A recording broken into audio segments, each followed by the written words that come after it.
Hello C final students, welcome back to Sarang से classes. तो चलिए कंटिन्यू करते हैं इंडेक्स 109 फाइनेंशियल इंस्ट्रूमेंट्स। अभी इससे लास्ट लेक्चर में हम देख के आए थे बिजनेस मॉडल टेस्ट और सीसीएफसी टेस्ट। हमने सीसीएफसी टेस्ट के तो इलस्ट्रेशंस कर लिए थे, बट हमारे अभी बिजनेस मॉडल टेस्ट के इलस्ट्रेशंस पेंडिंग है। तो एक काम करता हूं, मैं आपको एक बार जल्दी से मोटा मोटा रिवाइज करवा देता हूं, रिकॉल करवा देता हूं, उसके बाद आपको इलस्ट्रेशंस कवर करवाता हूं। हमने लास्ट लेक्चर में देखा था, एक चार्ट बनाया था हमने लास्ट लेक्चर में हमने क्या किया था, एक चार्ट के थ्रू सारा रिवाइज किया था। उस चार्ट में हमने देखा था कि मेरे को फाइनेंशियल एसेट की अगर वो करनी होती है अकाउंटिंग, तो कैसे डिवाइड करता हूं मैं। तीन इसमें करने होते, तीन कैटेगरी बनाई थी मैंने। तीन कैटेगरी में से किस कैटेगरी में फॉल करेगी एसेट, उसके लिए मैंने दो टेस्ट कंडक्ट किए थे। ये मैंने लास्ट लेक्चर में करवा दिया सारा, अभी रिकॉल करवा रहा हूं सिर्फ, ठीक है। बहुत डिटेल में हमने लास्ट लेक्चर में किया था। टेस्ट कौन से कंडक्ट किए थे, एक सीसीएफसी था, एक बिजनेस मॉडल। सीसीएफसी में क्या था, मेरा इंटरेस्ट और सिर्फ प्रिंसिपल ही अगर मेरे कॉन्ट्रैक्चुअल कैश फ्लोज में, ठीक है, तब तो मेरा कहता हूं कि सीसीएफसी टेस्ट पास हो रहा है, अदरवाइज फेल होता था। अब मैंने इसमें इंटरेस्ट का भी देखा था, इंटरेस्ट में क्या क्या आएगा। इंटरेस्ट में मेरा अगर टाइम वैल्यू ऑफ मनी और क्रेडिट रिस्क वाला ही कंपनसेशन कवर होता है इसमें इंटरेस्ट में, तब तो कहूंगा कि हाँ ये इंटरेस्ट ही है। अगर इसमें इंटरेस्ट के अंदर भी अगर कुछ और पोर्शन भी कवर होता है, जैसे कि इक्विटी से रिलेटेड हो जाता है, मेरे प्रॉफिट परसेंटेज से रिलेटेड हो जाता है, कुछ और अदर फैक्टर से, जैसे इंडेक्स वगैरह, इक्विटी इंडेक्स वगैरह से रिलेट हो जाता है, तो हम क्या कहते थे इसको, तो कहते थे कि ये टेस्ट पास नहीं हो रहा, क्योंकि इसमें इंटरेस्ट वो नाम का इंटरेस्ट है। इंटरेस्ट किसी और बेसिस पे डिपेंड करता है। हमारा मतलब कि जो बेसिक लेंडिंग अरेंजमेंट के अकॉर्डिंग मेरा इंटरेस्ट बनना चाहिए, वो सिर्फ टाइम वैल्यू ऑफ मनी और क्रेडिट रिस्क वाला होता है, ठीक है। उसके अलावा अगर किसी और इंडेक्स वगैरह से, मतलब जैसे इक्विटी इंडेक्स से रिलेटेड है, प्रॉफिट से रिलेटेड है, तो वो कहेंगे नहीं वो इंटरेस्ट नहीं है। हमारे यहाँ पे सिर्फ बेसिक लेंडिंग अरेंजमेंट वाला होना चाहिए, अदरवाइज ये फेल हो जाएगा फिर टेस्ट। उसके बाद ये हमने देखा था बिजनेस मॉडल टेस्ट। ये होता था मेरा इंस्ट्रूमेंट स्पेसिफिक टेस्ट, मतलब कि इंस्ट्रूमेंट लेवल पे देखूंगा इस टेस्ट को करके, ठीक है, मतलब कि हर इंस्ट्रूमेंट के लिए करके देखूंगा, ठीक है। अब ये होता था मेरा बिजनेस मॉडल टेस्ट, ये होता था एंटिटी स्पेसिफिक टेस्ट। ये मतलब कि पूरी एंटिटी का दिखता था मैं, क्या एक एंटिटी में एक से ज्यादा बिजनेस मॉडल हो सकते हैं, हाँ हो सकते हैं एक से ज्यादा बिजनेस मॉडल, ठीक है। इसमें मैंने देखा था कि मैं कौन से बिजनेस मॉडल हो सकते थे। Hold to collect contractual cash flows till maturity, मतलब कि जो कॉन्ट्रेक्चुअल कैश फ्लोज थे, ये वाले इंटरेस्ट और प्रिंसिपल, सिर्फ यही कलेक्ट करने की इच्छा है मेरी, कब तक, मैच्योरिटी तक। तो कहता था कि हाँ ये वाला बिजनेस मॉडल टेस्ट है, मतलब कि ये वाला सिलेक्ट करूंगा। मैंने क्या कहा था इसको, एक आपको याद करने के लिए, कि आप ये मानो कि जैसे हम ये 10th के बाद स्ट्रीम सिलेक्ट करते हैं कि कॉमर्स है, नॉन मेडिकल है, मेडिकल है, वैसा ही ये है। मेरी इन तीनों में से कोई एक स्ट्रीम सिलेक्ट करनी होगी, और ये फिर मैं एंट्रेंस वगैरह जो देता हूं, एंट्रेंस एग्जाम दिया मैंने, तो उसमें चाहे तो पास होऊंगा चाहे फेल होऊंगा। ये एंट्रेंस एग्जाम की तरीके से ट्रीट करवाया था आपको, ठीक है, जिससे कि आपको बिल्कुल भी दिक्कत नहीं आएगी, ठीक है। इसमें से कोई एक सिलेक्ट करना है। अब जो फाइनेंशियल एसेट है वो चाहे तो आप इसलिए होल्ड करके रख सकते हो कि आप उससे कॉन्ट्रेक्चुअल कैश फ्लो लोगे, या फिर इसलिए कि आप चाहते हो कि उससे कुछ कॉन्ट्रेक्चुअल कैश फ्लो तो लूं, बट अगर मेरे को जैसे ही बेटर अपॉर्चुनिटीज मिल जाती है तो उसमें सेल वगैरह कर देता था। या फिर मेरा ये था कि मैच्योरिटी तक लेके रख लूंगा, बट अगर कोई अपॉर्चुनिटी बीच में मिल जाती है तो ठीक है, नहीं मिलती है तो नासी, तो भी उसमें इसमें आ गया था मेरा, ठीक है। तो इसके अंदर आ गया था ये स्ट्रीम में। और अगर मेरा ये पर्पस है कि सिर्फ उसको सेल करना है, मैंने परचेज इसलिए किया कि सिर्फ सेल करना है, मेरे को कोई मतलब नहीं है कि मैं उसका इंटरेस्ट कलेक्ट करूं, प्रिंसिपल कलेक्ट मेरे को सिर्फ सेल करना है, प्रॉफिट अर्न करना है, इससे मतलब है। सिर्फ इसलिए मैंने परचेज किया, इसलिए हेल्ड कर रहा हूं अभी, इसलिए मेरे पास है कि मैं उसको बेच दूंगा बस। इसमें इक्विटी शेयर्स वगैरह या फिर कुछ और भी आइटम आ जाती है, ठीक है, इसमें, ठीक है। ये मेरा पर्पस हो गया कि बेचने के पर्पज से खरीदा है। मैंने कोई डिबेंचर में इन्वेस्ट किया, मैंने सोचा कि उसमें इंटरेस्ट वगैरह से मतलब नहीं है, मेरे को पता है कि हाँ इसको बेचना ही है मेरे को, थोड़ा प्रॉफिट अर्न करके। इक्विटी में इन्वेस्ट किया कि हाँ जैसे शेयर में आप ट्रेडिंग करते हो, वही चीज है ये, ठीक है। इसके बाद मैंने आपको बताया था कि मैच्योरिटी वाला हम कहेंगे कि ये ही वाला बिजनेस मॉडल है कब, अगर मैं मैच्योरिटी से पहले भी बेच देता हूं। क्या, अगर मैं इनसिग्निफिकेंट वैल्यू के इंस्ट्रूमेंट्स, मतलब फाइनेंशियल एसेट्स को इनसिग्निफिकेंट वैल्यू के सेल कर देता हूं, किस लिए, लिक्विडिटी चेक करने के लिए। लिक्विडिटी कैसे कैसे, जैसे कि मैंने एग्जांपल लिए थे, अगर मैं खुद से लिक्विडिटी चेक करता हूं उसकी, क्यों, क्योंकि मेरे को उसका देखना है कि स्ट्रेस केस सिनेरियो में क्या मैं इससे कितना अमाउंट रिकवर कर पाऊंगा, कितनी फेयर वैल्यू रिकवर कर पाऊंगा, क्या मेरी वो इतनी सफिशिएंट होगी, मेरी जो रिक्वायरमेंट होती है बिजनेस रन करने के लिए उतनी मीट हो जाएगी।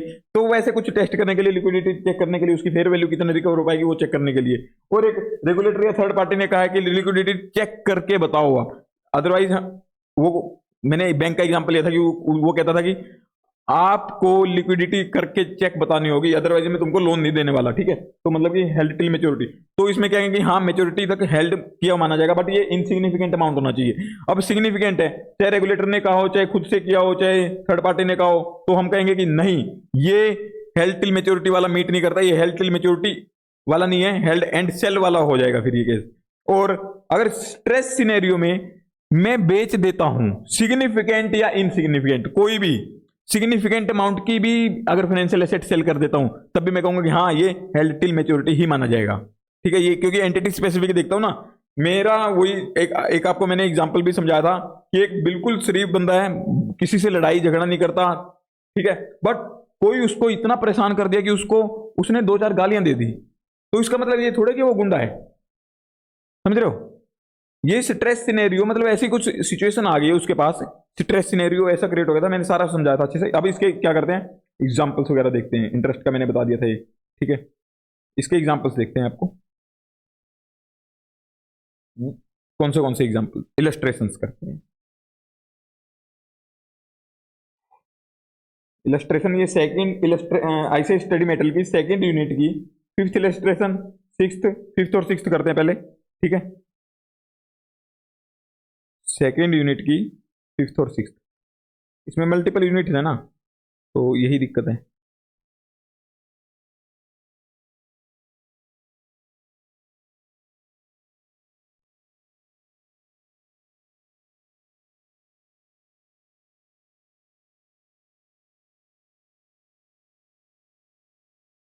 ज्यादा ऊपर आ जाएगा,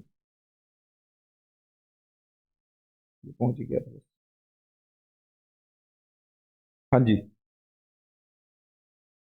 ये वाला बड़ा जबरदस्त है इलस्ट्रेशन, इसको थोड़ा फोकस कंसंट्रेशन से देखना।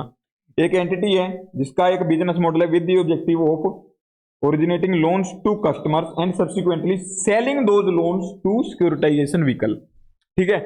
इसका क्या मोटिव है कि ये ओरिजिनेट करती है लोन्स, मतलब कि एक एंटिटी है, ये लोन देती है आगे, ठीक है। इसका क्या करता हूं मैं, ऐसे चार्ट सा प्रिपेयर करके आपको समझा दूं थोड़ा सा, तो ज्यादा बेटर रहेगा। एक ए एंटिटी है, वो क्या करती है आगे, जैसे 1 2 3 ये अलग अलग लोन है, सबको इसने क्या दिया, लोन दे दिया इसने, लोन इनको लोन दिया है। तो ये ए के लिए क्या हुई, ए के लिए क्या हुई है, जो एंटिटी को मैंने कहा ए, एंटिटी के लिए क्या हुई है, इसने लोन पे दिया, मतलब कि इसके पास एक हक आ चुका है कि इनसे कैश कलेक्ट कर सकती है, तो क्या होगा इसके लिए फाइनेंशियल एसेट, समझे, इनके लिए फाइनेंशियल एसेट हो गया ए के लिए। तो इसने यहाँ पे लोन दे दिया, तो ये फाइनेंशियल एसेट हो गया। अब इन्होंने बिजनेस मॉडल कहा है कि इसका बिजनेस मॉडल क्या है कि ये लोन देती है कस्टमर्स को, और सब्सिक्वेंटली लोन देने के बाद वो सेल कर देती है इन लोन्स को टू ए सिक्योरिटाइजेशन व्हीकल। एक एसपीवी है, एसपीवी है एक एसपीवी है, ये क्या करती है, ए इनको लोन दिया, इसके पास हक आ गया था, ए के पास हक आ गया था कि वो इनसे कैश कलेक्ट कर सकती थी, किस फॉर्म में, इंटरेस्ट और प्रिंसिपल की फॉर्म में। तो इसने क्या किया, इसने ए ने किया कि मैं आपसे कलेक्ट नहीं करूंगी, मैंने इसको हक दे दिया, अब एसपीवी को, एसपीवी आपसे कलेक्ट करेगी। इसने क्यों हक दिया, क्योंकि इसने एसपीवी को बेचा होगा, बेच के क्या किया, एसपीवी से इसने पैसा ले लिया। तो एसपीवी क्या होती है, एसपीवी क्या होती है कि उसके अंदर जैसे कोई मल्टीपल, मतलब कि मतलब अलग अलग, जैसे अलग अलग इन्वेस्टर होते हैं बहुत सारे, वो बहुत सारे इन्वेस्टर्स ना इसके अंदर पैसा डालते हैं, इसके अंदर पैसा डालते हैं। इसका वैसे एसपीवी वगैरह का आप डिटेल में डिस्कशन वहां पे एएफएम सब्जेक्ट में करोगे, और ये पहले आपका लो सब्जेक्ट होता था, तो उसके अंदर भी बहुत इसका सिक्योरिटाइजेशन का एक बिल्कुल एक सेपरेट चैप्टर था, तो वहां पे बहुत डिटेल में होता था डिस्कशन। तो हमारे यहाँ पे इतना काम का नहीं है, एग्जाम्पल में दिया हुआ है, इलस्ट्रेशन में दिया, तो इसलिए मैं आपको समझा रहा हूं थोड़ा सा, ठीक है। इसमें क्या है कि XYZ मल्टीपल इन्वेस्टर्स हैं, ये क्या है, इन्वेस्टर, ये इसके अंदर ना पैसा इन्वेस्ट करते हैं, फिर ये क्या करती है, ऐसे ही कहीं कहीं और इन्वेस्ट करती जाती है, फिर जो जहां से इधर से जहां जहां इन्वेस्ट किया वहां से पैसा आएगा, मतलब कि कुछ डिविडेंड मिलेगा, कुछ इंटरेस्ट मिलेगा, तो वो आगे इनमें डिवाइड कर देती है। एसपीवी का ये काम होता है कि मतलब औरों की इन्वेस्टमेंट से, औरों से पैसा लिया, इन्वेस्ट करवाया अपने अंदर, ठीक है, उसका कुछ खुद का कुछ नहीं होता, वो आगे क्या करती है, आगे इन्वेस्ट कर देती है, आगे से फिर डिविडेंड और इंटरेस्ट कैपिटल गेन्स वगैरह कलेक्ट करेगी, फिर उनको इनमें बांट देगी जिनसे पैसा लिया था। ये करती है एसपीवी, ठीक है। अब ये क्या है, securitisation vehicle issues instruments to investors. ये सिक्योरिटाइजेशन व्हीकल क्या करती है, इशू करती है इंस्ट्रूमेंट्स टू इन्वेस्टर्स, मतलब कि इन्वेस्टर्स ने इसमें इन्वेस्ट किया होगा तो इनको आगे कुछ ना इंस्ट्रूमेंट देती होगी ना, जैसे कुछ जैसे शेयर्स वगैरह इशू करती होगी, डिवेंचर्स वगैरह किसी वैसे तो इनसे पैसा निकलवाती होगी, जैसे म्यूचुअल फंड्स वगैरह इशू कर देते हैं कहीं, तो ये भी कुछ ऐसा इंस्ट्रूमेंट इसने बना रखा होगा। नहीं भी बना रखा तो क्या फर्क पड़ता है यहाँ पे, हम तो फाइनेंशियल इंस्ट्रूमेंट का देखे ही था, कॉन्ट्रैक्ट होता ही है, ठीक है, समझे। ये मतलब कि एक इंस्ट्रूमेंट हो गया इनका, मतलब ये कॉन्ट्रैक्ट हो गया इनका, इन्वेस्टर का और इसका, कि आप मेरे अंदर पैसा इन्वेस्ट करो, मैं आपको रिटर्न दूंगी, ठीक है, ये कॉन्ट्रैक्ट हो गया। मान लो दी ओरिजिनेटिंग एंटिटी, मतलब कि ए एंटिटी कंट्रोल्स दी सिक्योरिटाइजेशन व्हीकल, मतलब कि ए का ही है सिक्योरिटाइजेशन व्हीकल, जो ये एसपीवी है ना, ये ए का ही है, ए ही कंट्रोल करती है इसको, ठीक है। एंड 10 कंसोलिडेट सीट, तो मतलब कि इनका दोनों का एक सीएफएस भी बनता है मतलब कि इन दोनों का एक सीएफएस भी बनता है, कंसोलिडेटेड फाइनेंशियल स्टेटमेंट भी, ठीक है। This securitisation vehicle collects the contractual cash flows from the loans. A ने इसको बेच दिया था, तो अब सिक्योरिटाइजेशन व्हीकल ही तो कलेक्ट करेगी इनसे सारा कैश, जो लोन का इंटरेस्ट है, प्रिंसिपल है, वो सारा एसपीवी कलेक्ट करेगी अब, क्योंकि ये इसने तो बेच दिया था आगे और इससे पैसा ले लिया था, ठीक है। And passes on and passes them on to its investor, जो इसके इन्वेस्टर हैं उनमें तो पास करेगी, वो तो इनका आपस का अरेंजमेंट है, उस हमारा उससे लेना देना नहीं है, ठीक है। इन दी सीएफएस मतलब कंसोलिडेटेड बैलेंस शीट बनाती है, तो loan continue to be recognised, loan तो दिखता रहेगा, इसने ज्ञान दे दिया एक्स्ट्रा।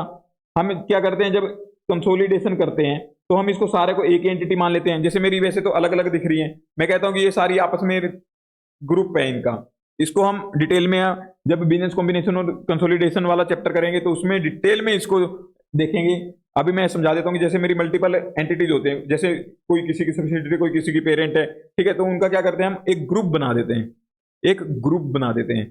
तो हम क्या करते हैं उसको सारे को, अब पहले अलग अलग दिख रही थी मेरे को, अब जब मैं ग्रुप की फाइनेंशियल्स बनाऊंगा, पूरे ग्रुप की फाइनेंशियल्स बनाऊंगा, तो मैं मानूंगा कि ये पूरा ग्रुप एक ही एंटिटी है, ठीक है। और जब मैं इनकी अलग अलग फाइनेंशियल्स बनाऊंगा, जैसे पेरेंट की अलग, सब्सिडियरी की अलग, सबकी अलग अलग बनाऊंगा, तो मैं इनकी मानूंगा कि अलग अलग एंटिटी है, समझे। सीएफएस के टाइम पे मैं मानूंगा कि एक एंटिटी है, वैसे अलग अलग मानूंगा, ठीक है। वैसे ही इन्होंने किया, collects the contractual cash flow for the loan and passes them on to its investor. In the CFS, loans continue to be recognized because they are not recognized by securitization vehicle. क्यों ये क्यों recognise होता रहेगा उसमें CFS में, क्योंकि ये securitisation vehicle के पास ही है ना, मतलब एक ही यूनिट मान ली, एक रूम से दूसरे रूम में चला गया, घर तो एक ही है, मैं पूरे घर की अगर अकाउंटिंग करूंगा तो उस घर के अंदर ही है ना, अभी उसी हाउस के अंदर है ना, बस इवेल्युएट करो बिजनेस मॉडल। इसका बिजनेस मॉडल अगर मैं कहूं, ए का क्या बिजनेस मॉडल हुआ, इसने क्या किया, इसने सिर्फ सेल कर दिया, इसने जैसे ही एसेट आई आगे सेल कर दी, इसने कॉन्ट्रेक्चुअल कैश फ्लो कलेक्ट करने की सोची भी नहीं। तो इसका बिजनेस मॉडल क्या हुआ, सिर्फ सेल करना, सेल करने के पर्पज से इसने एसेट बनाई थी, वो लोन वगैरह दिया था, ठीक है। और अगर मैं बात करूं फिर एसपीवी की, एसपीवी ने क्या किया, इसे कॉन्ट्रेक्चुअल कैश फ्लोज ले रही है, इसका होल्ड टिल मैच्योरिटी हो गया।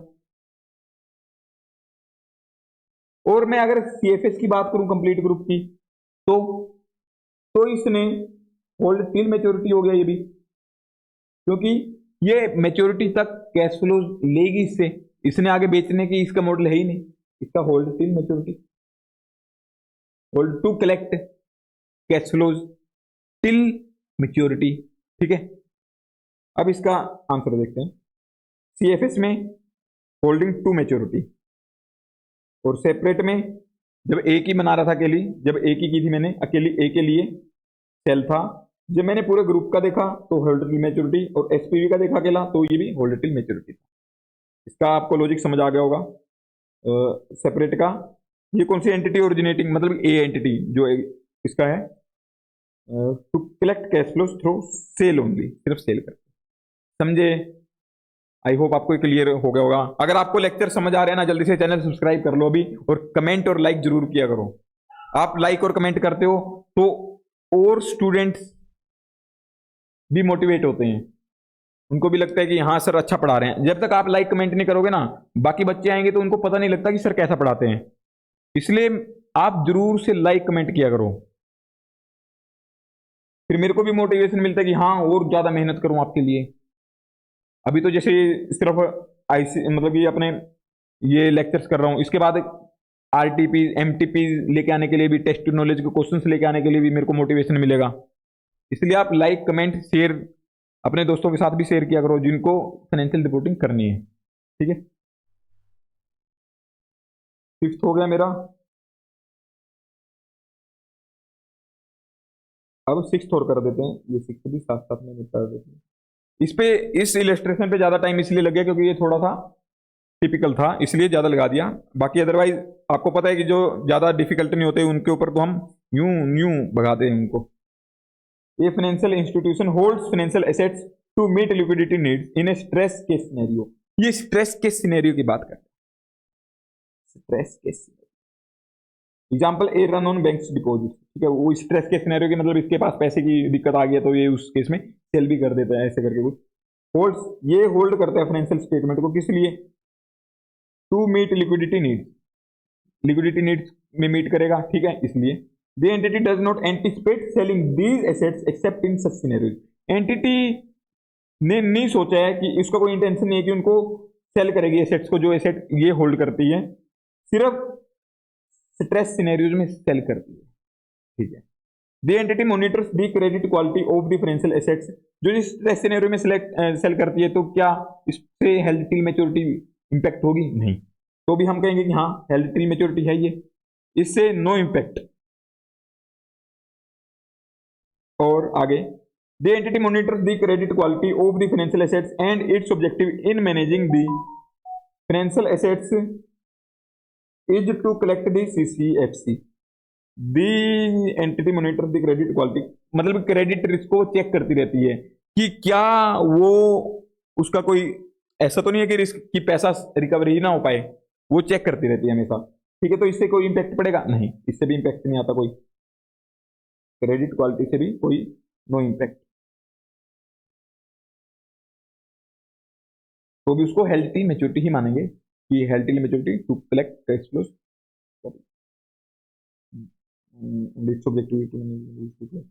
The entity evaluates the performance of assets। इसकी कैसे एसेट की परफॉर्मेंस मेजर कर रही है? On the basis of interest revenue earned and credit losses realise, मतलब कि कैसे कैसे उसके क्रेडिट लॉसेस वगैरह रियलाइज हुए हैं, इंटरेस्ट अर्न हुआ है, वो सब देख के। However, the entity also monitors the fair value of the financial assets from a liquidity perspective।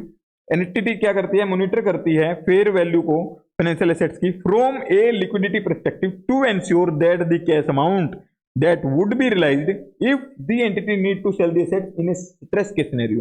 तो एंटिटी क्या करती है? उसकी फेयर वैल्यू भी मेजर करती है, उसकी मॉनिटर करती है किसकी? जो उसकी फाइनेंशियल एसेट की है, क्या वो उतना फेयर वैल्यू उसको दे देगा? किस केस में?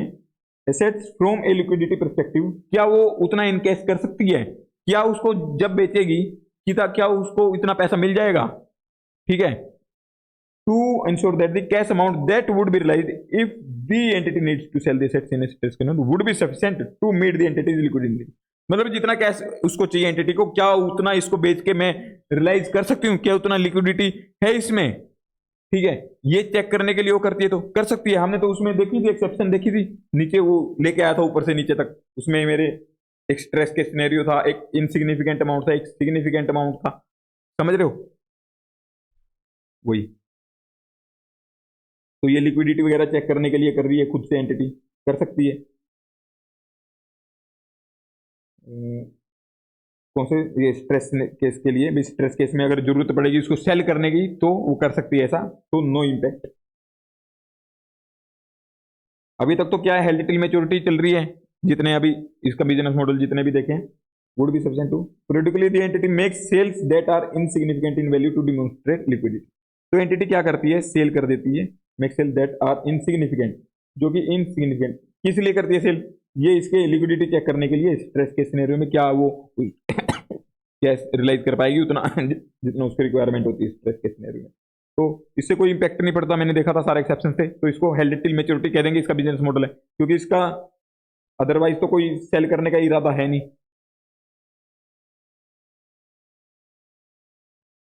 The objective of entity's business model is to hold the financial assets to collect contractual cash flows. ठीक है, इसका बिजनेस मॉडल क्या है? होल्ड करने का, to collect contractual cash flow. ठीक है, इसका सेल करने का कोई नहीं है। Then analysis would not change, इस इन वजह से एनालिसिस कोई चेंज नहीं होगा, इसका वही माना जाएगा। ठीक है, वो सारा वही दे रखा है इन्होंने घुमा फिरा के, जो भी है नीचे आप पढ़ लेना खुद से। अब मेरा 6th भी हो गया।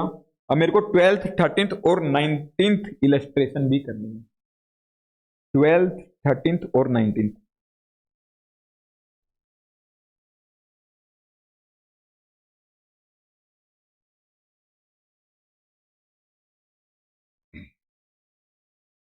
ये सारे सेकंड यूनिट की हैं। 12th 12th 12th 12th। एक एंटिटी है परचेज करती है एक डेब्ट इंस्ट्रूमेंट को 1 लाख का। The instrument pays interest of 6 lakh annually and has 10 years to maturity when purchase. The entity intends to hold the asset to collect the contractual. ये 12th ही करना था ना हमें? हाँ, 12th 13th दोनों करने। मैं सोचा कहीं गलत ना उठा लिया। एक एंटिटी परचेज करती है क्या? डेप्ट इंस्ट्रूमेंट को, कितने का? 1 लाख का। दी इंस्ट्रूमेंट पेज करता है इंटरेस्ट, इंटरेस्ट पे करता है, और 10 years टू मेच्योरिटी। इसमें मेच्योरिटी भी दे रखी है इन्होंने, मतलब कि इसके अंदर मेच्योरिटी भी दे रखी है। When purchase the entity intends to hold the asset to collect the contractual cash flow. इसका बिजनेस मॉडल क्या हो गया? इधर साफ ही दे रखा है इन्होंने, क्या इंटेंशन है उसका? To hold the asset to collect contractual cash flow. इसमें सेल का नहीं दे रखा, तो मतलब कि held to collect cash flow till maturity. यही हो गया इसका, होल्ड टू कलेक्ट। समझे? इसको वैसे हम जब आंसर लिखेंगे, मैंने आपको समझाने के लिए बोला था टिल मेच्योरिटी, वैसे आप ये लिख के आओगे hold to collect contractual cash flow. ठीक है, जो मेच्योरिटी तक करना होगा। Otherwise hold to collect and sell, वो वाला होगा मॉडल। ठीक है, एक सेल का होता है हेल्पफुल ट्रेडिंग। समझे? ये मैंने आपको समझ में आए अच्छे से, इसलिए वैसे वैसे टर्म्स यूज किए थे। अभी आगे देखते हैं। 30। एक एंटिटी है परचेज करती है एक डेप्ट इंस्ट्रूमेंट को, कितना? 1 लाख का। ये क्या करता है? इंटरेस्ट पे करता है 6000 एनुअली। ठीक है, इंटरेस्ट मिल रहा है इससे, और 10 years to maturity when purchase. इसकी मेच्योरिटी भी दे रखी है। ठीक है, मेच्योरिटी पीरियड दे रखा है इसमें। The entity intends to hold, क्या इंटेंशन है इसका? Hold this asset to collect the contractual cash flows. अब इसका क्या हुआ? 6 years पास, 6 साल के बाद, मतलब 6 साल निकल गए जब, and the entity suffering A liquidity crisis, तो उसका लिक्विडिटी क्राइसिस आ गया, तो उसको क्या करना पड़ा? Need to sell the asset to raise fund. उसको वो सेल करना पड़ा। तो हमने ये देखा ही था कि स्ट्रेस सिनेरियोज वगैरह में कोई इंपैक्ट नहीं आता, तो इसमें क्या करेंगे? होल्ड टू कलेक्ट ही मान लेंगे। समझे? इनिशियली तो कोई एक्सपेक्टेशन होती नहीं है ना ऐसी, भैया ऐसा कुछ केस आ जाएगा। ये तो ऐसा आ गया तो मतलब कि क्राइसिस वगैरह आ जाता है। अब इसके बाद और क्या देखना मेरे को? अरे भाई साहब,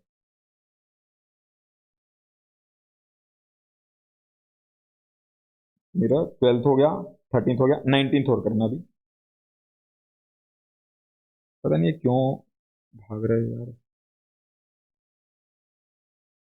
don't know why doing such kind of things. 18th 19th, जल्दी से जल्दी, जल्दी से जल्दी। एंटिटी ए के पास सरप्लस फंड है, कितने? 50 मिलियन का। ठीक है, उसके पास ज्यादा फंड पड़ा था, तो उसने क्या किया? A has not yet found suitable investment opportunity. उसको कहीं इन्वेस्टमेंट कहाँ करूं, कहाँ करूं, कहाँ पैसा लगाऊं, मेरे पास इतना पैसा रखा, क्या करूं उसका? उसको कोई अपॉर्चुनिटी नहीं मिल रही, तो क्या किया उसने? इट बाइज मीडियम डेटेड, कितनी? 5 year मेच्योरिटी की हाई क्वालिटी गवर्नमेंट बॉन्ड्स। उसने बाई कर लिए गवर्नमेंट बॉन्ड्स को, जिसकी 5 years की मेच्योरिटी है। ठीक है, in order to generate interest income, ताकि वो इंटरेस्ट इनकम जनरेट होती रहे। ठीक है, यहाँ पे मेच्योरिटी दे रखी है। अब इसके बाद if a suitable investment opportunity arises before the maturity date, अगर कोई सुटेबल इन्वेस्टमेंट अपॉर्चुनिटी अराइज हो जाती है before maturity date, the entity will sell the bonds. तो एंटिटी क्या करेगी? इनको सेल भी कर देगी। मतलब कि उसका इंटेंशन तो था कि वो कलेक्ट करेगी कॉन्ट्रेक्चुअल कैश फ्लोज, बट साथ में उसका ये हो गया कि अगर कहीं अपॉर्चुनिटी मिलेगी तो सेल भी कर सकती है वो। तो उस केस में क्या हो गया? तो इसको कहेंगे हम hold to collect and sell. And use the proceeds from the business model, it is likely that is suitable business, और ये लाइकली है कि ये इसको अपॉर्चुनिटी मिल जाएगी, कोई बिजनेस अपॉर्चुनिटी जिसके अंदर कि वो इन्वेस्ट कर सकता है। हाँ, whether the investment will met the hold to collect और hold to collect and sell, ये hold to collect and cell business model test को पास कर देती है, क्योंकि यहाँ पे सेल का भी आ गया ना, उसने डाल दिया hold to collect and sell. हमारा 19th भी हो चुका है, हो चुका है, हो चुका है। अभी मैं करूंगा ये फर्स्ट और सेकंड भी, फर्स्ट एंड सेकंड।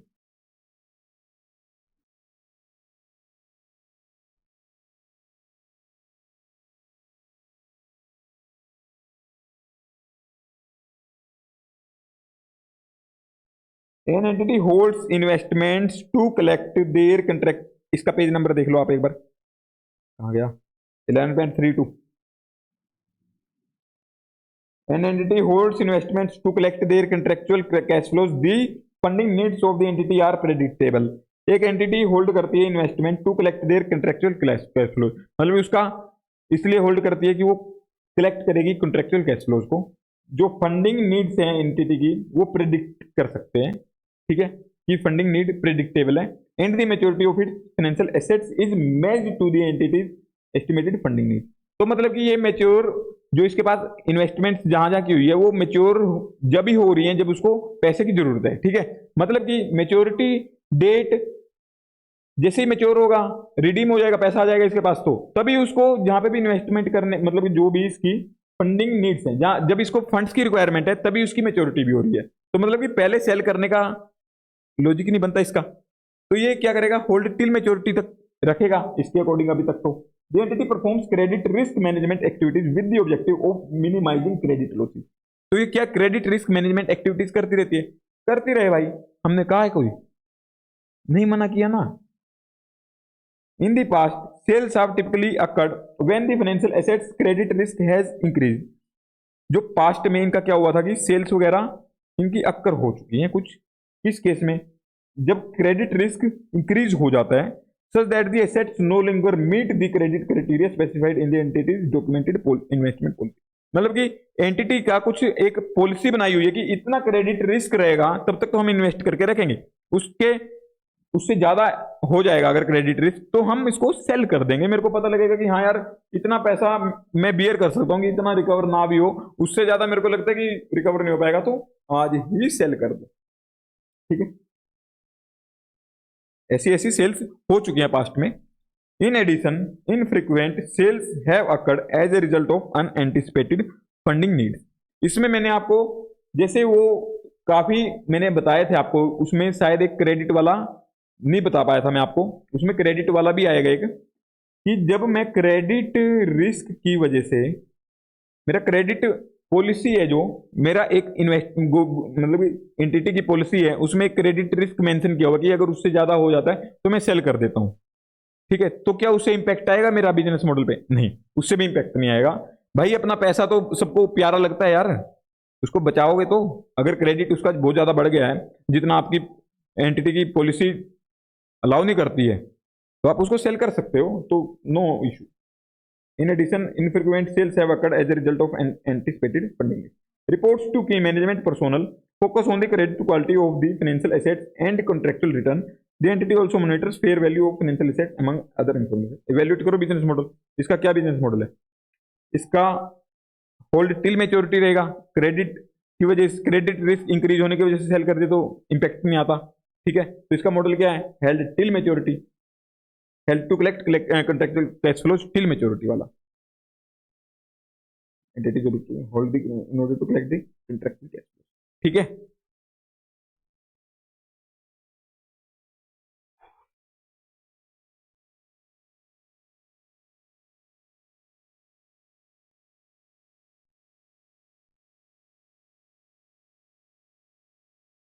ये देखो, sales would not contract the if they were in increase credit, इससे कोई इंपैक्ट नहीं आएगा, ठीक है।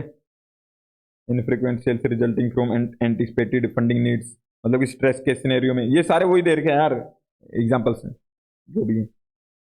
ये इसका business model hold to collect contractual cash flows, and not realisation from sale, इसका सेल का नहीं है, hold to collect contractual cash flows till maturity वाला है। अब इसका इलस्ट्रेशन 2, एक एंटिटी का बिजनेस मॉडल है, परचेज करती है पोर्टफोलियोज, ठीक है, सच एज लोन, मतलब लोन्स वगैरह के अंदर वो इन्वेस्ट कर देती है। दीज पोर्टफोलियोज मे और may not include financial assets that are credit impaired, ठीक है, उसके अंदर मतलब ये क्रेडिट इंपेयर्ड भी हो सकते हैं और दूसरे भी हो सकते हैं, ठीक है। If payment on the loan is not made on timely basis, अगर इसकी पेमेंट टाइमली बेसिस पे नहीं होती है, ठीक है, the entity attempts to realise the contractual cash flows through various means, मतलब वो अगर इसकी पेमेंट टाइमली बेसिस पे नहीं होती है, टाइमली पेमेंट नहीं आ रही है, तो क्या करते हैं, कॉल्स वगैरह कर करके उनको परेशान कर देते हैं कि हमारा पैसा तो दो, पैसा तो दो, बाय कॉन्टेक्टिंग दी डेटर बाय मेल, टेलीफोन और other method. The entity's objective is to collect the contractual cash flows and entity does not manage any of the loans in this portfolio with an objective of realizing cash flows by selling them। तो entity क्या करती है, इसको manage इसलिए नहीं करती, वो sale करेगी, realising cash flows by selling them. इसको किस लिए मैनेज करती है, सेल करने का इनका इरादा नहीं है, तो मतलब कॉन्ट्रेक्चुअल कैश फ्लोज कलेक्ट कर रही है। यहाँ पे दे रखा है ना इन्होंने, objective is to collect contractual cash flows not selling them, ठीक है, समझ रहे हो, मतलब कि इसका अभी तक held to collect contractual cash flows till maturity, कह सकता हूं। In some cases the entity enters into interest rate swaps to change the interest rate on particular financial assets in a portfolio from a floating interest rate to a fixed interest rate, ठीक है। ये क्या करते हैं, enter कर जाते हैं कुछ स्वैप्स में, जिससे कि उसका इंटरेस्ट रेट जो पर्टिकुलर एसेट पे था वो फिक्स्ड था पहले, अब फ्लोटिंग इंटरेस्ट रेट पे, मतलब फ्लोटिंग इंटरेस्ट रेट से फिक्स्ड इंटरेस्ट रेट पे एक्सचेंज कर लेते हैं आपस में, ठीक है। कुछ केसेस में किया इन्होंने, तो इनका बिजनेस मॉडल बताओ। दो minute. Objective of entity is to hold the financial asset in order to collect cash flow, ये देखा इन्होंने बिजनेस मॉडल किया इनका, hold to hold to collect the contractual cash flows, ठीक है। The same analysis would apply even if the entity does not expect to receive all the contractual cash flows, example, ठीक है। अगर उसको लगता है कि सारे कैश फ्लोज टाइमली नहीं मिलेंगे तो कोई दिक्कत नहीं है इसमें, क्योंकि इन्होंने क्रेडिट इम्पेयर्ड वाले में भी वो किया ना, क्रेडिट इम्पेयर्ड में भी डाला है। क्रेडिट इम्पेयर्ड में मतलब कुछ तो पैसा डूबेगा ही, बट इनको तो वो था कि कैश फ्लोज कलेक्ट करने ही थे। More over the fact that the entity enters into derivatives to modify the cash flows of the portfolio does not in itself change the business entity, तो इससे कोई भी वो स्वैप कर लेती है अगर, तो उस वजह से इसका चेंज नहीं, लेवरेज वगैरह होता तो आ जाता, इसमें डिफरेंस आ जाता, समझे, लेवरेज वाले स्वैप होते हैं ना तो उसमें आ जाता। हमारा ये वाला भी हो गया, ये वाला भी हो गया। अभी मेरे को अभी मेरे को आपको, हाँ, ये वाला पोर्शन करवाना है, क्लासिफिकेशन। हमने सर टेस्ट तो समझ लिया, टेस्ट के अच्छे से, टेस्ट पे तो इतनी पकड़ हो चुकी है कि अब टेस्ट हम नींद में भी करेंगे तो गलत नहीं होगा। तो हमें अब आप ये तो समझाओ थोड़ा, क्या कि सर अब कैटेगरी में किस में डालेंगे, हमने आपने ये तो बता दिया था कि इसकी ये वाली कैटेगरीज हैं ऐसे ऐसे करके, तो एक काम कर दो ना, इसको कैटेगरी वाले को ना नीचे ले जाऊं,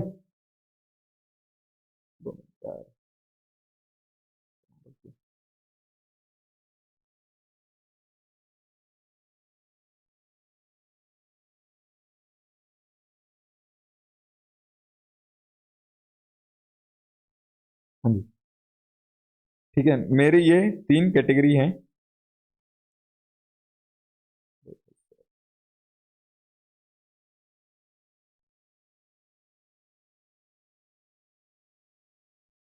ये 3 कैटेगरीज थी मेरी, ACM, amortised cost method, FVT OCI, ठीक है। अब इनमें से किस कैटेगरी में कौन सी एसेट आएगी, उसके लिए हमने टेस्ट तो सर सीख लिए, अब आप ये तो बताओ कौन सी कब आएगी, ठीक है। इसके लिए मैं आपको बताता हूँ।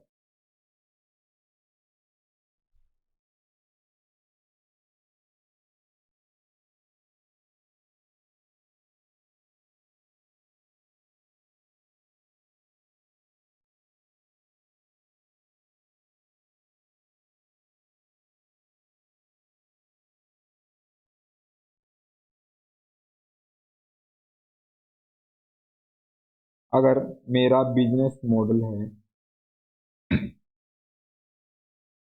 कौन सा, होल्ड टू कलेक्ट। एसीएम कब सिलेक्ट करनी है मेरे को कैटेगरी?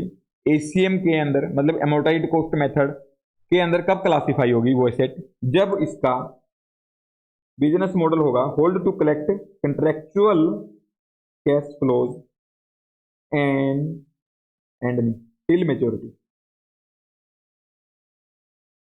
तब इसमें आएगी।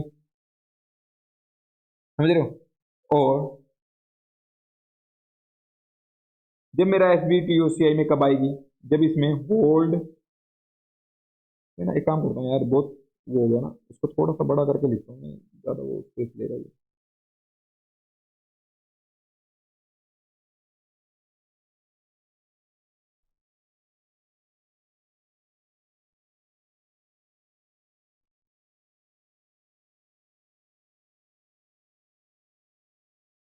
तो इसको ना एक काम करता हूँ, इस तरीके से इसका चार्ट नहीं बनवाता हूँ, दूसरे तरीके से बनवाता हूँ, ठीक है? आपको वो ज़्यादा इजी रहेगा। मैं कहता हूँ सबसे पहले आपने चेक किया सीसीएफसी, सीसीएफसी का टेस्ट किया, वो चाहे तो पास हुआ था। हमने क्या देखा? सीसीएफसी के टेस्ट में चाहे तो वो पास हुआ था, चाहे वो फेल हुआ था, ठीक है? अब अगर वो फेल हुआ है तो उस केस में मेरा आएगा F B T E L.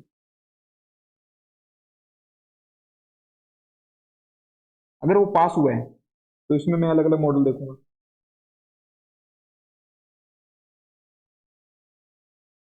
इसमें अलग अलग बनेंगे ना मेरे।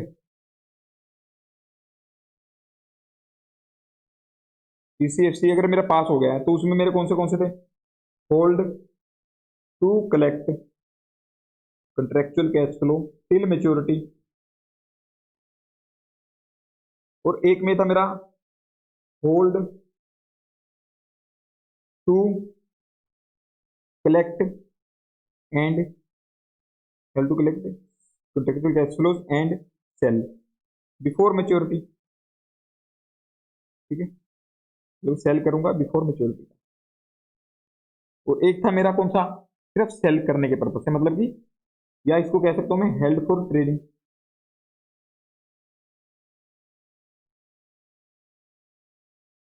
ये क्या था मेरे? बिजनेस मॉडल, ठीक है? अगर मेरा सीसीएफसी पास हो जाता है उसके बाद मैं गया ये बिजनेस मॉडल वाली स्टेज पे। बिजनेस मॉडल यहाँ से स्टार्ट था मेरा, ठीक है? बिजनेस मॉडल में देखा मैंने कौन सा बिजनेस मॉडल में फॉल करता है, ठीक है? अगर फेल हो जाता है मेरा तो एफ बी टीपीएल में आएगा।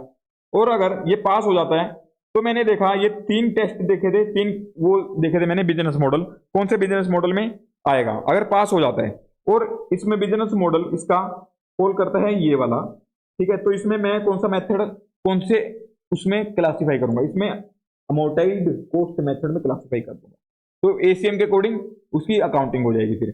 और इसमें फॉल करता है तो F B T O C आई, मतलब कि fair value through other comprehensive income वाली कैटेगरी में चला क्लासीफाई हो जाएगा। और इसकी जो अकाउंटिंग ट्रीटमेंट बता रखी है वो वाला अकाउंटिंग ट्रीटमेंट लगेगा।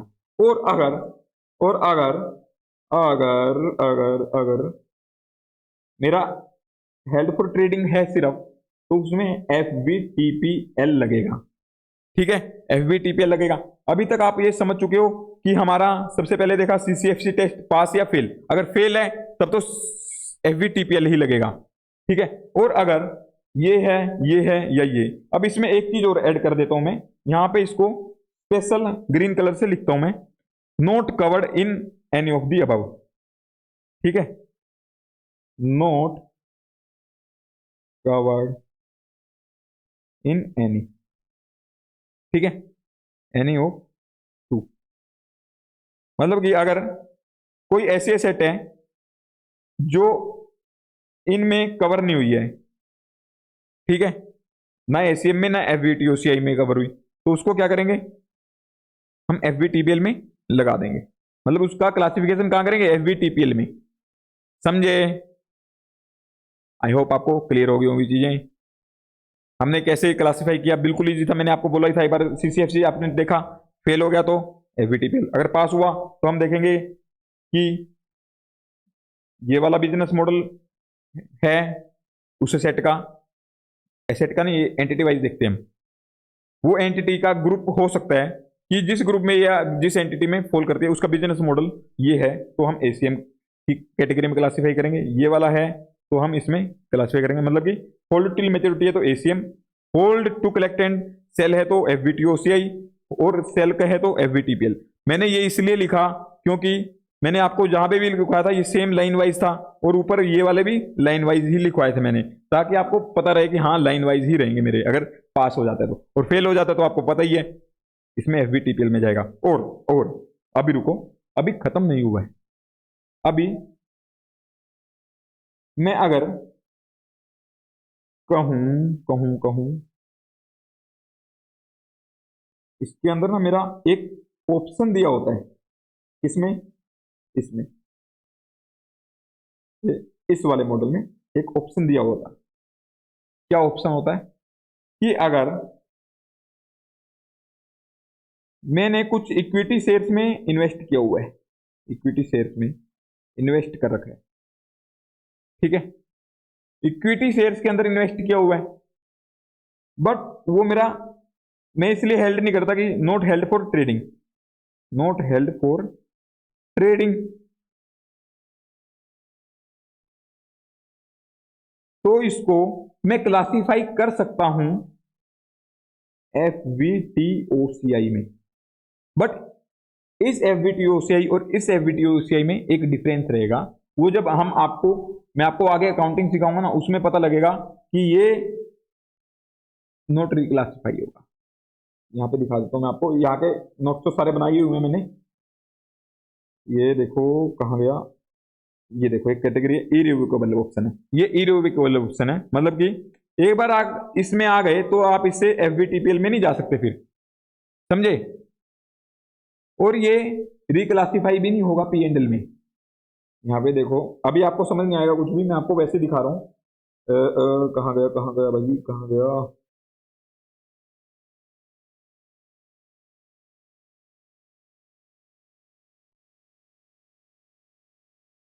Never recycle to P and L, मतलब ये रिसाइकल भी नहीं होगा, और एक बार आपने क्लासिफाई कर दिया तो ये उसमें नहीं जा सकता एफवीटीपीएल में, ठीक है। आपको एक ये वाला भी रहेगा इसमें ऑप्शन, समझे।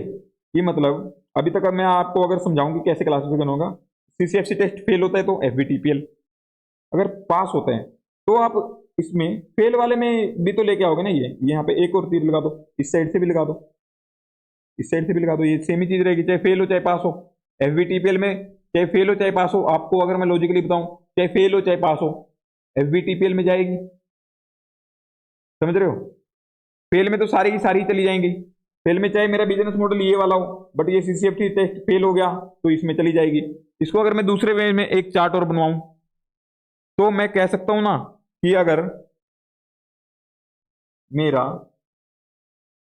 एक और, मतलब उसी चार्ट को डिफरेंट वे में समझा रहा हूं आपको बना के, ठीक है। हम दो वे से बना सकते हैं, मैंने उस टाइम यही सोच रहा था कि कौन से वे से बनाऊं आपको चार्ट।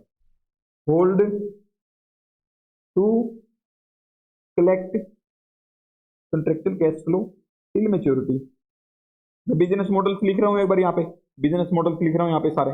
एक है hold to collect contractual cash flow and sale, एक है मेरा सेल या फिर हेल्ड फॉर ट्रेडिंग,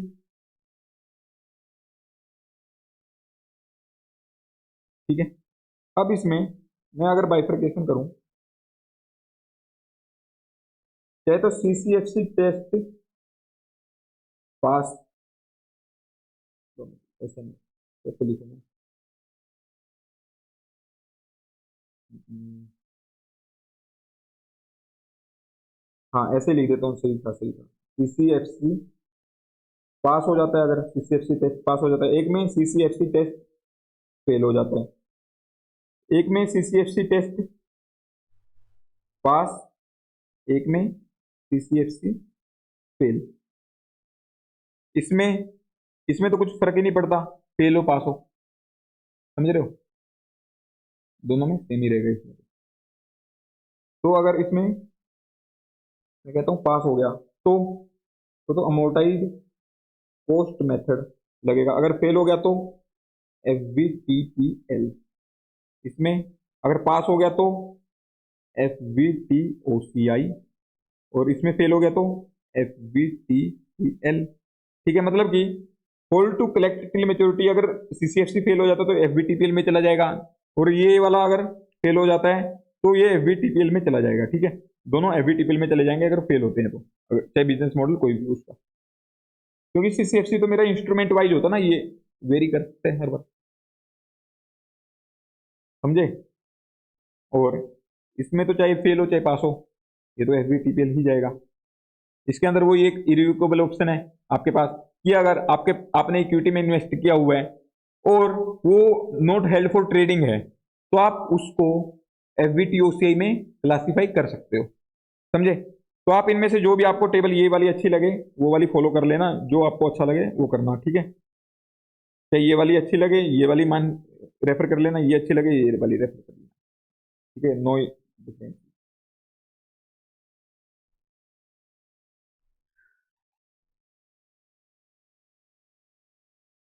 और अगर अभी मैं इसके इलस्ट्रेशन कराऊं ना कराऊं, चलो करवा ही देता हूँ। तो सबसे पहले ये रीड करवा देता हूँ। यहाँ पे इन्होंने hold till maturity to collect CCFC, और ये CCFC भी पास हो गया, बिजनेस मॉडल ये तो ACM मेथड। ठीक है, ये वाला भी बाद में करवाऊंगा, ये अभी नहीं करवा रहा। एक hold to collect and sale, तो इसमें ये पास हो जाता है तो FVTOCI। ठीक है, और अदर केस में जिसमें इनमें किसी में से भी फॉल नहीं कर रहा, या फिर ये फेल हो चुके हैं, ठीक है, फेल या पास इसमें मैटर नहीं करता, ये सारे FVTPL में चले जाएंगे, समझे। तो इसके भी मैं कुछ आपको इलस्ट्रेशंस करवा देता हूँ। यहाँ पे एक चार्ट दे रखा है ये मैंने, ये आप देख लेना। ठीक है, जो भी है इसमें मेरे को क्या ही बताऊंगा, इसमें तो वो आपको बनवा ही दिया था मैंने। CCFC देखा पास है तो उसके अंदर फिर मैंने मॉडल देखा कौन सा है, तो उसके बेसिस पे ये डिसाइड कर दिया। अब ना एक ये फेयर वैल्यू ऑप्शन होता है, ठीक है, इसको मैं डिटेल में आपको समझाऊंगा बट अभी नहीं समझाऊंगा। इसमें क्या होता है कि एक ना आपके पास एंटिटी के पास एक इरिवोकेबली डेजिग्नेट कर सकता है उसको FVTPL पे, मतलब कि FV अमोर्टाइज्ड कॉस्ट मेथड, और उसको FVTOCI की जगह FVTPL पे कर सकता है। किस केस में? अकाउंटिंग मिसमैच के केस में। ठीक है, जिससे कि वो इसके अकाउंटिंग मिसमैच को एलिमिनेट कर सके या फिर सिग्निफिकेंटली रिड्यूस कर सके। ये इरिवोकेबल है, मतलब कि बाद में चेंज नहीं होगा ये। ठीक है, अगर ये इसमें फॉल कर जाता है तो, अगर ये मान लो इसने ये वाला ऑप्शन इलेक्ट कर लिया है तो FVTPL, अदरवाइज ये अमोर्टाइज और ये, समझे। ये आप देख लेना, ये चार्ट में कुछ है नहीं इसके अंदर, ये फेल होता है तो ये वाला आएगा। ठीक है, ये दे रखा मैंने, इसको देख लेना, इसमें कुछ नहीं है। मैं आपको इलस्ट्रेशन करवा देता हूँ जल्दी से। सेकेंड यूनिट की थर्ड फोर्थ इलस्ट्रेशन करते हैं।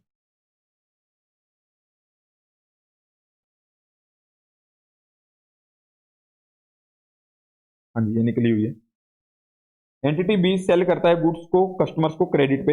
Entity B typically offers customers up to 60 days following the delivery of goods to make payment in full.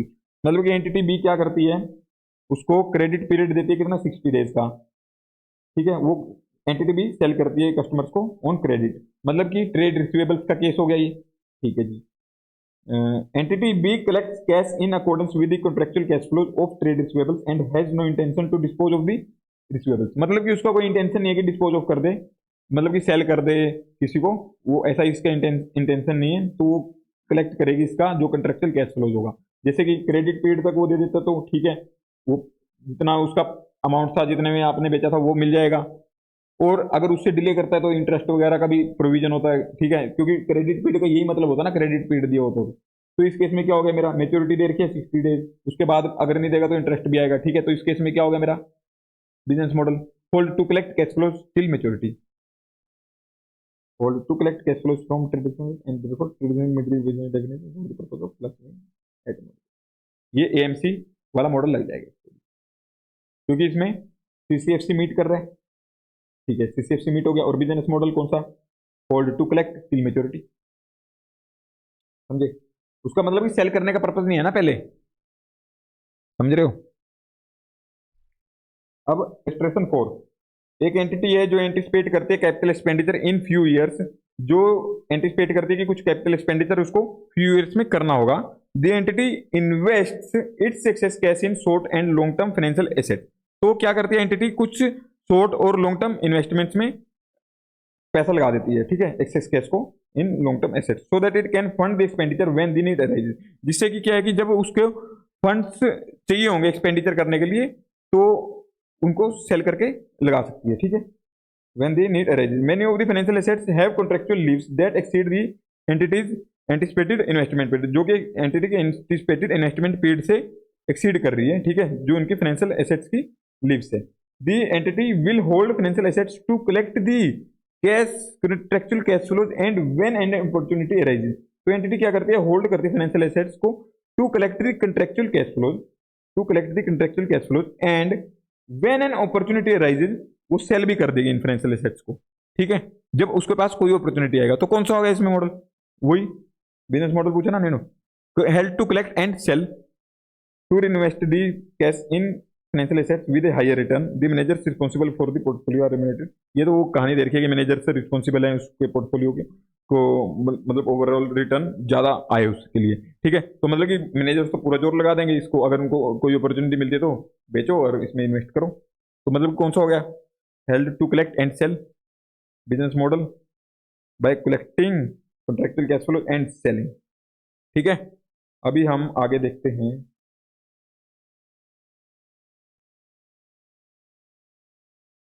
कौन सा था भाई, कौन सा कर रहे थे हम, इलस्ट्रेशन फोर्थ हो गया मेरा, इलस्ट्रेशन थर्ड हो चुका है, फोर्थ हो गया, 17th और 18th और करते हैं अभी जल्दी से।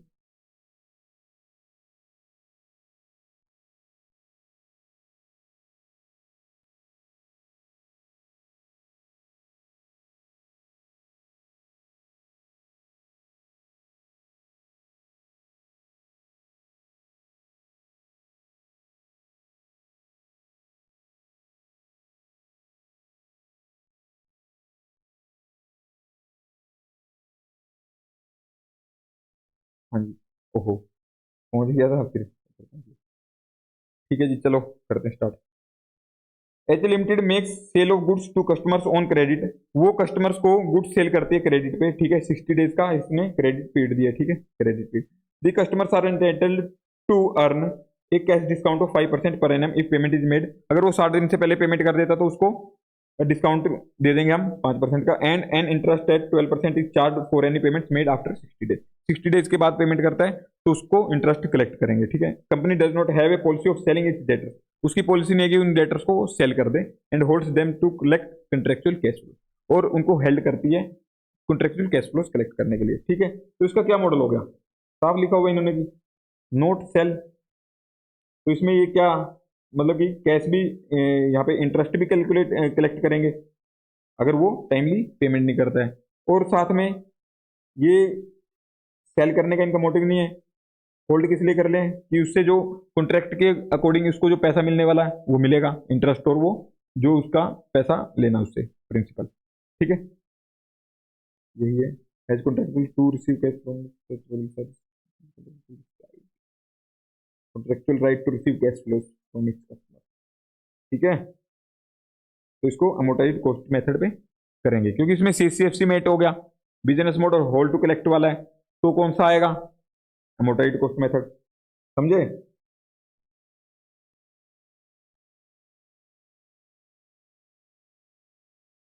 ये देखो, solely payments of principal and interest if paid beyond credit period, अगर क्रेडिट पीरियड के बाद वो पे करेगा तो इंटरेस्ट भी कैलकुलेट करेंगे, कलेक्ट करेंगे हम, और प्रिंसिपल तो करेंगे, ठीक है। तो उसके बाद 18th भी करना है क्या, 18th भी करना है।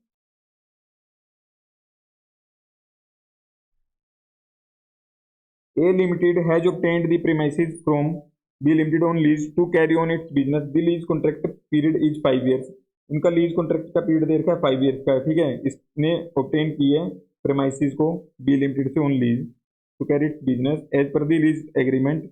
ए limited has paid security deposit पे किया, किसने, ए ने क्या किया था, इसने प्रेमाइसिस ली थी लीज पे खुद, ठीक है, ये क्या था लेसी, और amounting to ₹10 lakh which is refundable after the expiry. मतलब कि इसने सिक्योरिटी डिपॉजिट दिया होगा कुछ, तो इसका हक बनता है उससे कलेक्ट करने का cash, right to collect cash. तो इसका क्या होगा, फाइनेंशियल एसेट होगी, एक ही बुक्स में क्या होगी, फाइनेंशियल एसेट, ठीक है।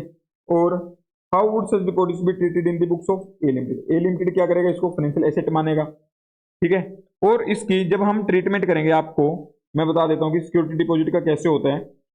अभी जब आप इसका काउंटिंग करोगे, आपको दिखेगा कि यहाँ पे सर इंटरेस्ट तो है ही नहीं, बट इसको ना मैं रिकॉग्नाइज जिस तरीके से करूंगा ना अपनी बुक्स में, वो मान लो मैंने इसको 10 लाख रुपए रिफंड मिलेगा मेरे को, मतलब कि इसमें ये नहीं देखूंगा कि उसको 10 लाख मैंने पहले डिपॉजिट किया था, उसमें ये देखूंगा मैं कि आखिरी में मेरे को कितने 10 लाख रुपए मिलेंगे, 10 लाख रुपए मिलेंगे, तो मैं ये मानूंगा कि सिक्योरिटी डिपॉजिट पे मैंने कम पैसा दिया है। क्यों, ऐसा क्यों, क्योंकि यहाँ पे मेरा स्पेशल रिलेशनशिप वाला केस आ गया फिर से।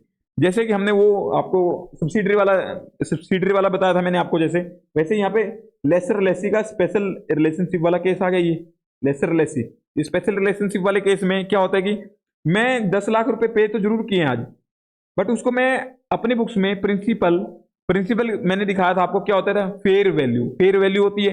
फेयर वैल्यू कैसे निकालते हैं, प्रेजेंट वैल्यू करके लेके आते हैं, ठीक है। अब वो डिटेल में हम देखेंगे, फेयर वैल्यू पे ही होते हैं इनिशियल रिकॉग्नाइज, कैसे कैलकुलेशन होती है फेयर वैल्यू की, वो डिटेल में देखना भी, ठीक है। इसमें इस केस में क्या होगा कि प्रेजेंट वैल्यू 10 लाख की पे करनी है मेरे को, मतलब मिलेगी कितने टाइम बाद, 5 साल के बाद, तो उसको आज की डेट में प्रेजेंट वैल्यू पे करके लेके आऊंगा, उतने को हम प्रिंसिपल मानेंगे, और उसके ऊपर एक रेट होगा, उससे हम एवरी ईयर इंटरेस्ट कैलकुलेट करते जाते हैं, ठीक है। तो इसमें इंटरेस्ट आपको दिख नहीं रहा, बट जब हम अकाउंटिंग करेंगे तो आपको इंटरेस्ट दिखेगा। तो सर 10 लाख दिए हैं, बट हमने आज सिक्योरिटी डिपॉजिट में तो कम माना है, तो बाकी डिफरेंस का हम ये मानेंगे ना कि हमने उसको लीज रेंट पे किए, समझे, क्योंकि इनका आपस में रिलेशन था। जैसे उसमें सब्सिडरी और पेरेंट वाले में था, उसमें हमने माना था कि इन्वेस्टमेंट किया सब्सिडरी के अंदर, जो स्पेशल रिलेशनशिप होते हैं उसके अंदर ये देखना पड़ता थोड़ा, ठीक है। In the above case, since A limited has a contractual right to receive cash flows from its lessor B limited and therefore subsidiary, इसका सीधा बता देता हूं ना, ये देखो, contractual right to receive cash flows from its lessor, इसको amortised cost पे लगा देंगे इन दी मैच्योरिटी पीरियड, समझे, solely payment of principal and interest, बस इसका ये था। अभी और देखते हैं, कोई और इलस्ट्रेशन भी है शायद, मेरे को लग रहा है एक और, ये होगी ये दोनों, और मेरी अभी पेंडिंग है भाई एक इलस्ट्रेशन 24th इलस्ट्रेशन पे चलते हैं। हाँ जी, इसके अंदर सिल्वर लिमिटेड है, उसने इन्वेस्टमेंट की है ऑप्शनली कन्वर्टेबल प्रेफरेंस शेयर्स के अंदर of a company bronze limited at ₹100 per share, ठीक है। मतलब कि सिल्वर लिमिटेड ने इन्वेस्टमेंट की है, इसके लिए क्या हो गया, इसके लिए फाइनेंशियल एसेट हो गया, ठीक है, इसके लिए फाइनेंशियल एसेट होगी, इसने इन्वेस्टमेंट की है, ठीक है। किसमें, ऑप्शनली कन्वर्टेबल प्रेफरेंस शेयर्स के अंदर, कौन सी कंपनी के, ब्रॉन्ज लिमिटेड में, कितने, ₹100 पर शेयर में, फेस वैल्यू कितनी है, ₹100 ही उसकी। और silver limited has an option, silver limited के पास ऑप्शन है, ठीक है। सिल्वर लिमिटेड क्या हो, वैसे भी क्या है इसकी, इस इंस्ट्रूमेंट की होल्डर है, और होल्डर के पास ही ऑप्शन है, मतलब ऑप्शन किसके पास है, ये होल्डर के पास, ठीक है। To convert these optionally convertible preference shares into equity shares, उसके पास एक ऑप्शन है कि वो कन्वर्ट कर सकती है इक्विटी शेयर्स में, किस 1:1 में, ठीक है, एक के बदले एक मिल जाएगा। And if such epsilon naught exercise, अगर वो कन्वर्ट नहीं करती है टिल एंड ऑफ 9 ईयर, मतलब कि 9वें साल के आखिर तक भी वो अगर कन्वर्ट नहीं करती है, मतलब कि वो इक्विटी शेयर नहीं ले लेती है उसकी जगह, then the shares shall be redeemable at the end of 10th year at a premium of 20%, तो वो 10th ईयर के एंड में आके प्रीमियम मांग सकती है। Analyse the measurement of this investment in books of silver limited, silver limited के books में बताओ इसको कैसे शो करोगे, इसका मेजरमेंट कैसे होगा। इसका मैं बता देता हूं, सबसे पहले इसमें क्या सीसीएफसी टेस्ट मीट कर रहा है। सीसीएफसी टेस्ट में होता है कि इंटरेस्ट और प्रिंसिपल के अलावा कुछ नहीं मिलना चाहिए, इसमें इसको ऑप्शन भी मिला हुआ है, इक्विटी में भी कर सकती है कन्वर्ट, तो मतलब solely payment of interest and principal नहीं है, तो इसमें सीसीएफसी टेस्ट फेल हो गया, फेल हो जाता है तो उसके बाद बिजनेस मॉडल मैटर करता है मेरे को, नहीं, सीसीएफसी टेस्ट फेल हो जाता है तो सीधा एफबीटीपीएल, समझ रहे हो। In above case holder can realise return either through option, hence it does not indicate contractual that are solely, मतलब कि इसका कॉन्ट्रेक्चुअल कैश फ्लो का ये फेल हो चुका है। Shall be carried at fair value through, ये देखो फेयर वैल्यू FVTPL, इसके थ्रू होगा इसका कैलकुलेशन। और ये कैसे होगा ये आगे का, ये मैं आपको अभी बताया नहीं था, ये आगे बताऊंगा अभी नेक्स्ट लेक्चर में, ठीक है। ये जब मेजरमेंट करवाऊंगा ना आपको नेक्स्ट लेक्चर में, उसमें बताऊंगा आपको। अभी हमारा कितना हो गया पोर्शन, ये सब हो गए इलस्ट्रेशन, सब ये छोटू मोटू हो चुके हैं, यहाँ तक का हो चुका है हमारा। चैनल को सब्सक्राइब कर लो, बस शेयर किया करो दोस्तों को। अभी मैं आपको बस बाकी का हम नेक्स्ट लेक्चर में कवर करेंगे, तो मिलते हैं आपसे नेक्स्ट लेक्चर में। तब तक के लिए आप लाइक कमेंट करके जाना, शेयर करना जरूर वीडियो को, चैनल सब्सक्राइब नहीं किया तो चैनल सब्सक्राइब करके जाना बस, ठीक है। मिलते हैं नेक्स्ट लेक्चर में।